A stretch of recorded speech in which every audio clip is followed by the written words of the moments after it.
اللہ تعالیٰ فرماتے ہیں وقال الذین کفروا للذین آمنوا، کافر لوگ ایمان والوں کے بارے میں کہتے ہیں لو کان خیرا ما سبقونا الیہ. یہ آیت رٹا لگا کے یاد کر لو، بہت سارے مسائل اس آیت سے حل ہو جاتے ہیں.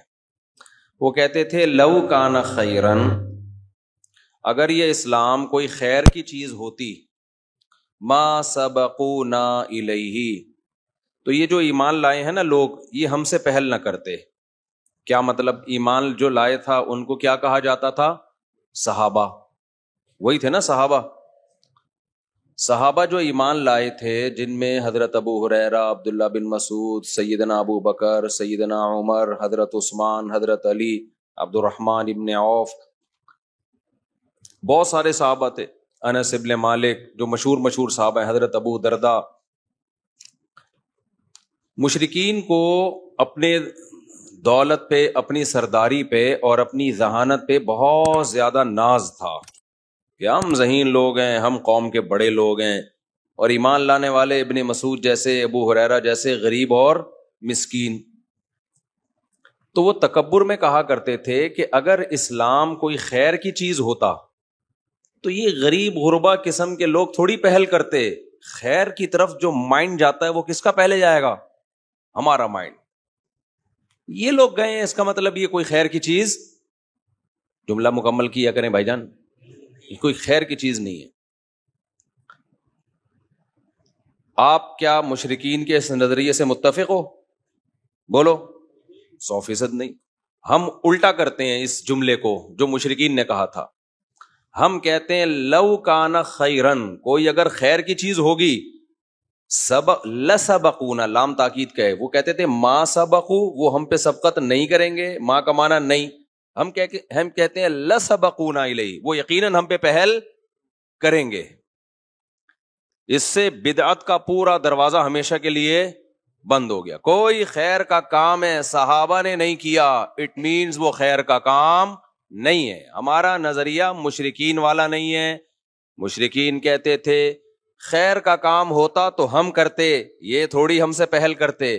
ہم اس کلام کو مانتے ہیں کیا؟ نہیں مانتے. ہم اس کو الٹا کرتے ہیں. ہم کہتے ہیں خیر کا کام ہوگا ہم بعد میں کرتے، پہلے کس نے کیا ہوتا؟ صحابہ نے کیا ہوتا. سمجھتے ہو کہ نہیں سمجھتے ہو؟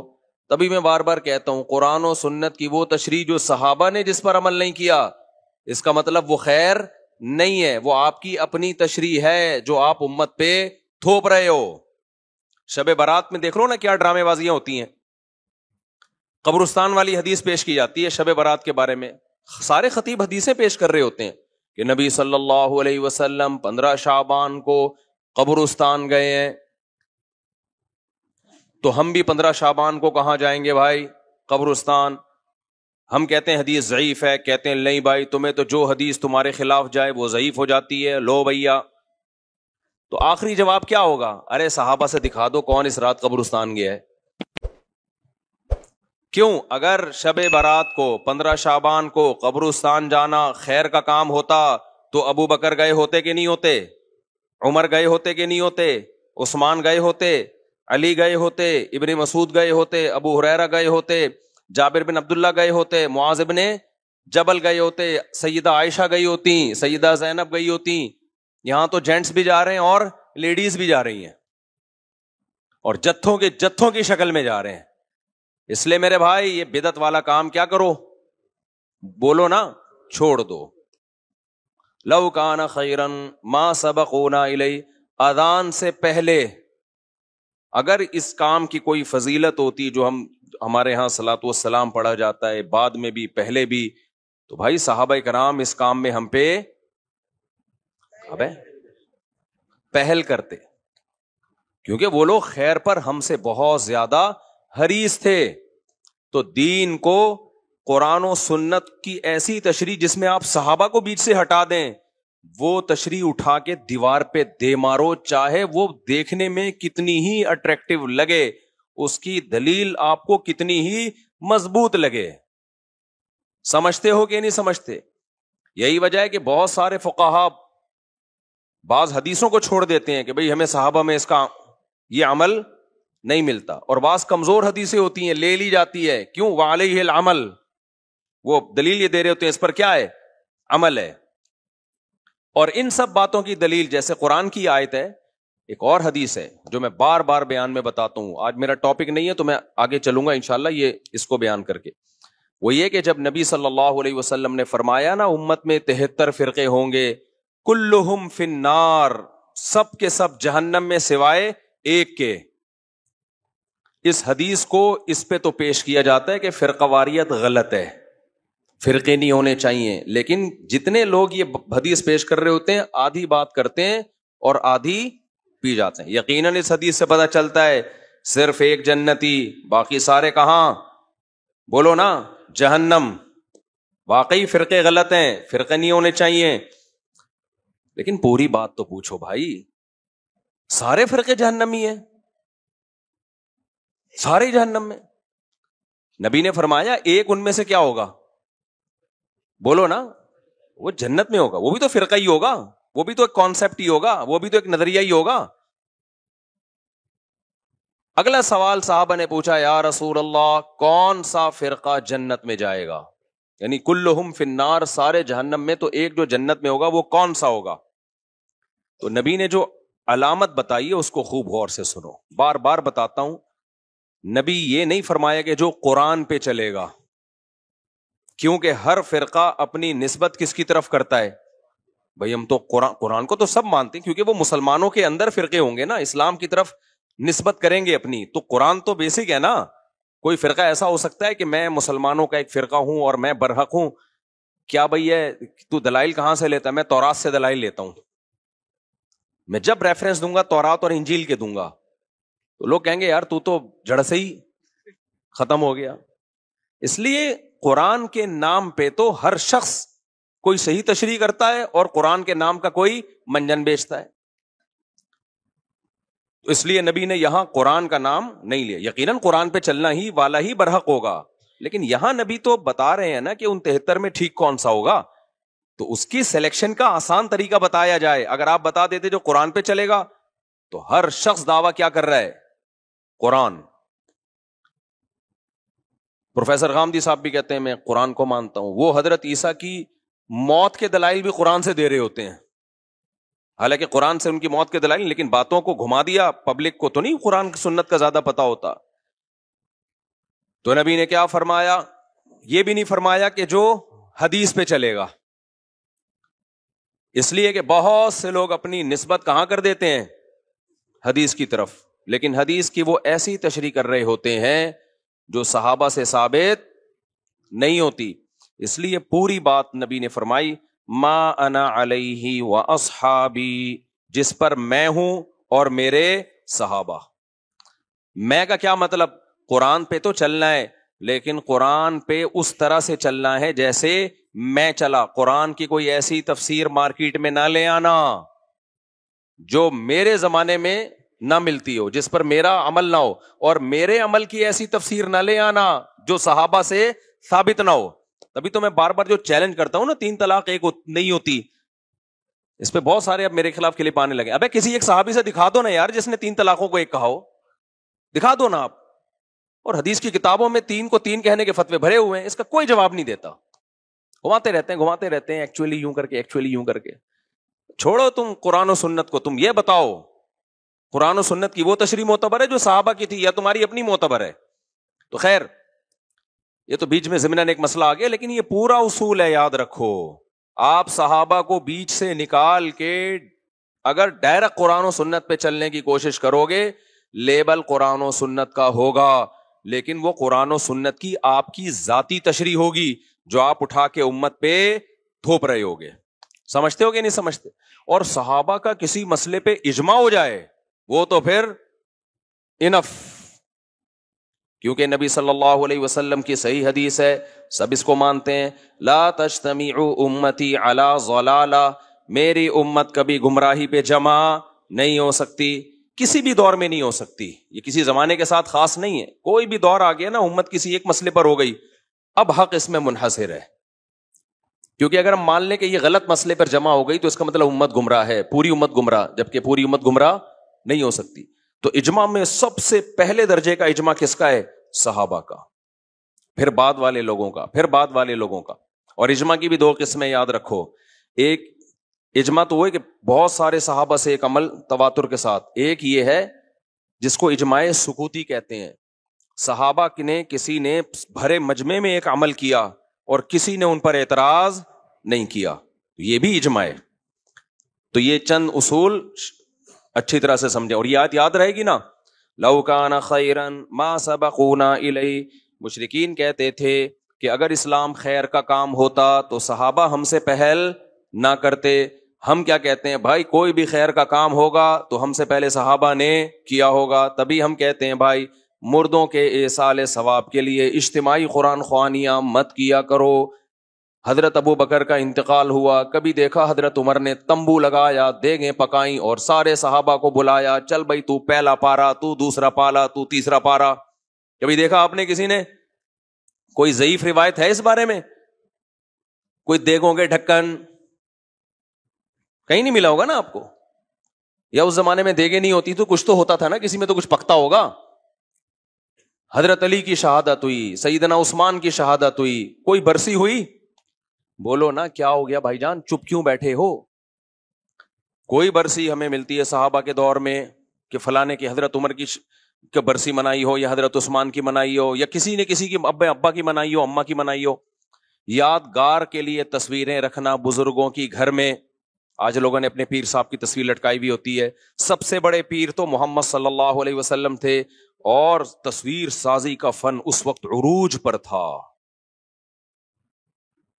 اس کے باوجود ہمیں نبی کی کوئی تصویر صحابہ سے نہیں ملتی. اس سے پتہ چلتا ہے عقیدت کے لیے گھروں میں تصویر لٹکانا حرام اور ناجائز ہے.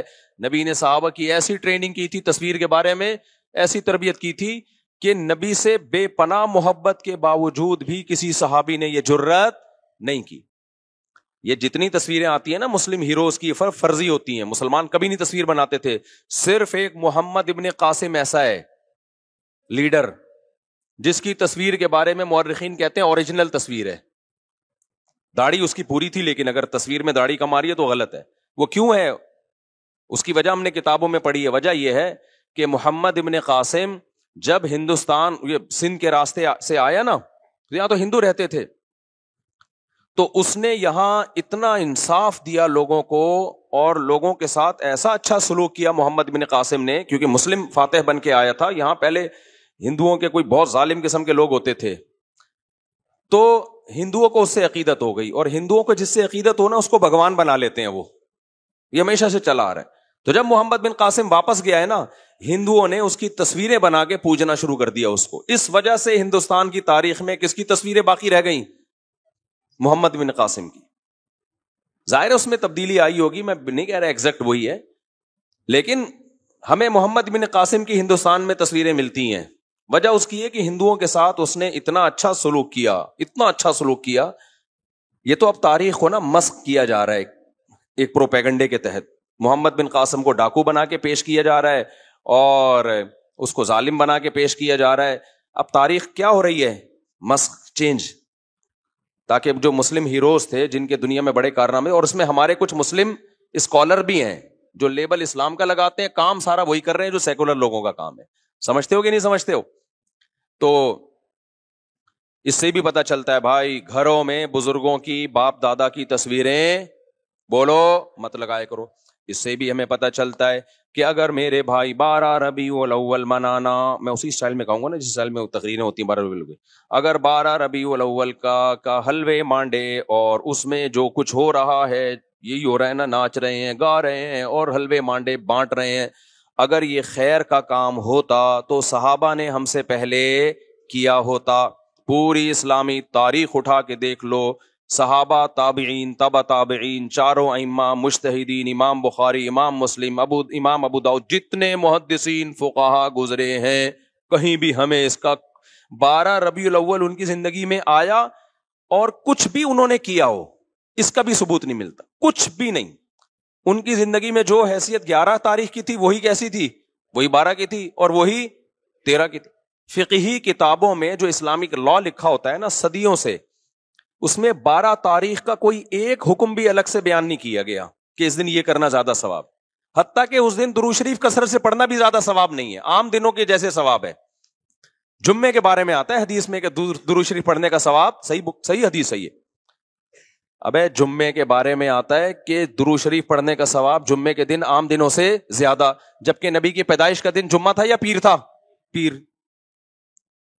لیکن ثواب کس دن زیادہ رکھا؟ جمعے کا. اسی وجہ سے ہم نے بہت سارے علماء کو دیکھا ہے جمعے کے دن عصر سے مغرب تک درود ہی پڑھتے ہیں، وہ درود شریف پڑھتے ہیں وہ، یا اور کسی بھی ٹائم پہ درود شریف کی کثرت کرتے ہیں. تو حالانکہ پیدائش کس دن ہوئی ہے نبی کی؟ پیر کے دن ہوئی ہے. پیر کے دن آپ نے نہیں فرمایا کہ درود شریف کا ثواب زیادہ ملتا ہے. تو میرے بھائی اپنے آپ کو پابند کرو قرآن و سنت کی وہ تشریح جو صحابہ.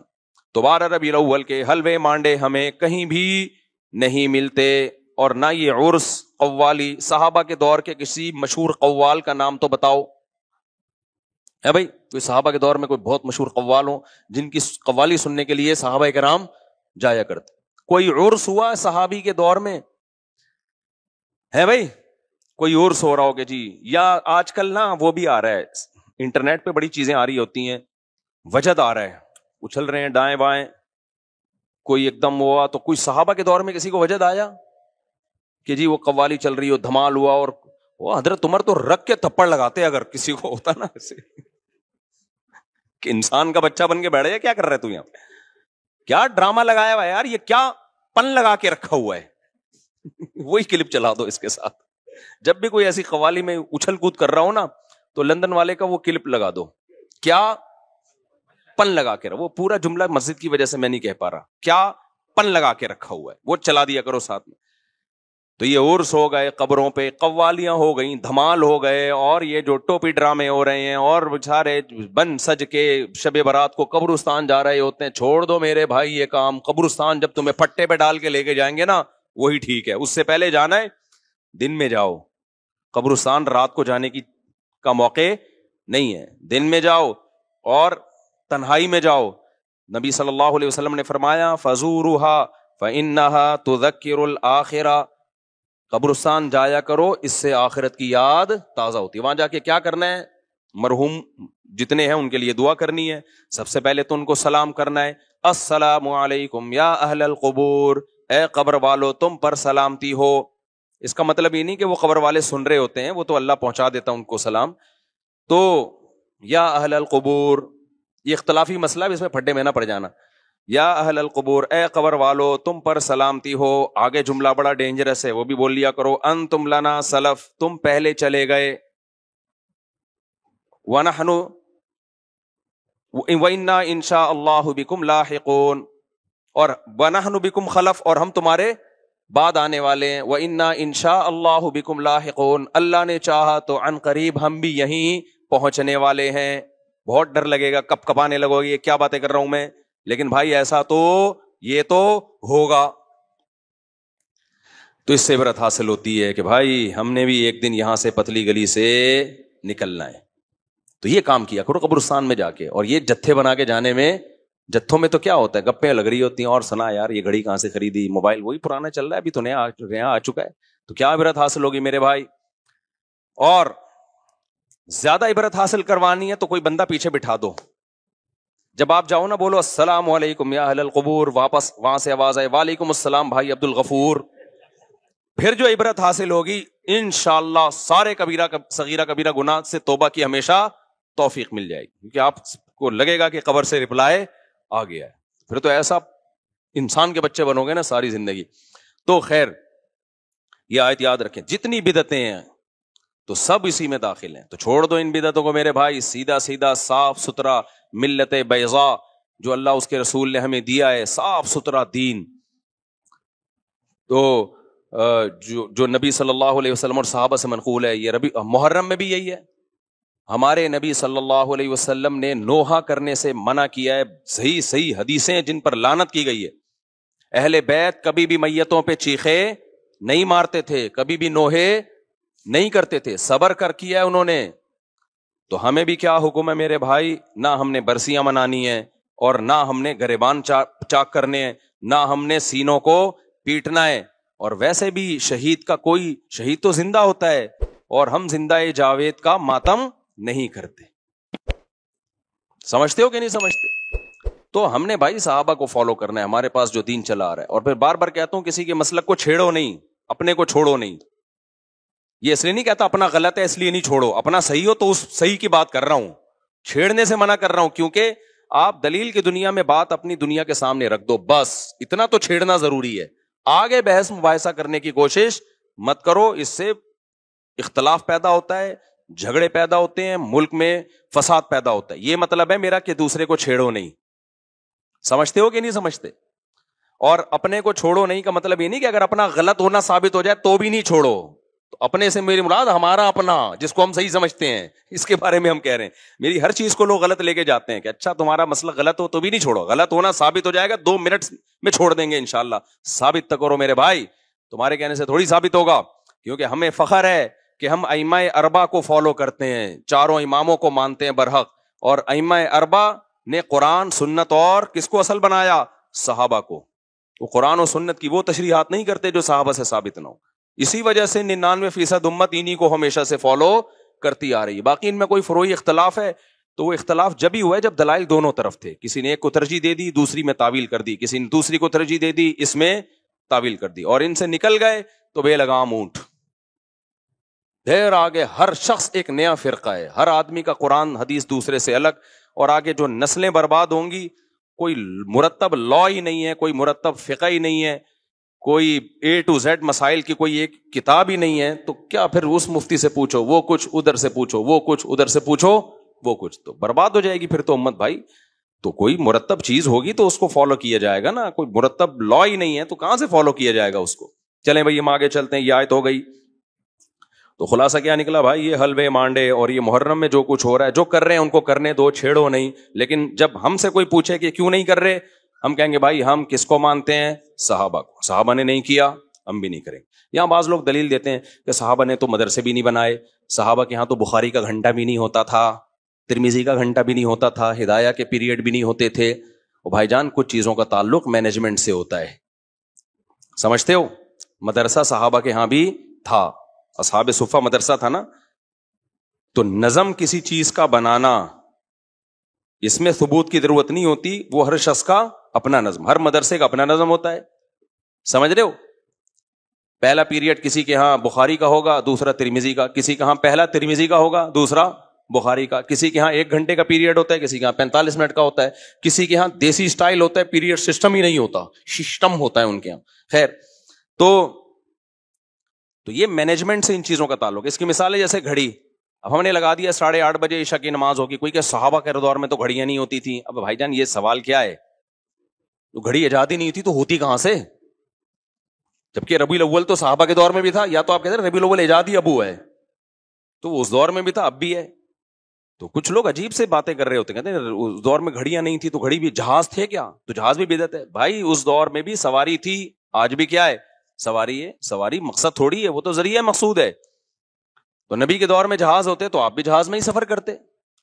تو بدعت کا مطلب کسی چیز کو دین سمجھ کے کیا جائے, سمجھتے ہو؟